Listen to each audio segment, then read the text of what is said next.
Բայց նա դες թեման վերջացնենք նոր էլի։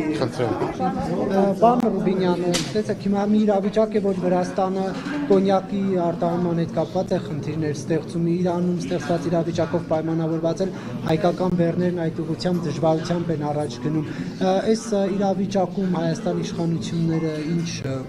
ռիսկի կառավարում են, ինչպես են պատկերացնում։ Եթե նկատի ունեք տնտեսական գործունեությունը, պատկերացնում են այնպես, որ ամեն ինչ անեն, որպեսզի տնտեսվարողները ստեղծված իրավիճակում հնարավորինս քիչ խնդիրների բախվեն, եթե բախվում են հնարավորինս արագ լուծել։ Բայց եթե ռիսկերը գնահատվել են, իսկ անվտանգության կազմը քննարկել է կամ հնարավոր ռիսկերի, ինչու են այս խնդիրների բախվում բեռնատարները։ Չհասկացա ձեր։ Նկատի ունեմ, եթե ռիսկերի գնահատումը արվում է տարածաշրջանում, այս իրավիճակով պայմանավորված, հիմա ինչ են խնդիրների առաջընթացը։ Որտեղ։ Իրանական սահմանում։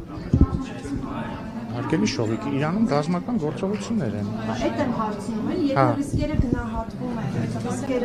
ռիսկ գնահատելը չի նշանակում, որ ռիսկը վերացավ, ռիսկ գնահատելը նշանակում է, որ դրանից բխող խնդիրները կառավարում ես, հնարավորության դեպքում լուծում ես, եթե չես լուծում, ստեղծում ես այլընտրանք եւ այլն։ Հիմա այստեղ այլընտրանք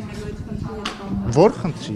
Բեռնատարների, որ կանգնած են այդտեղ։ Որտեղ։ Հայ-իրանական սահմանին հիմա բեռնատարները չեն անցնում։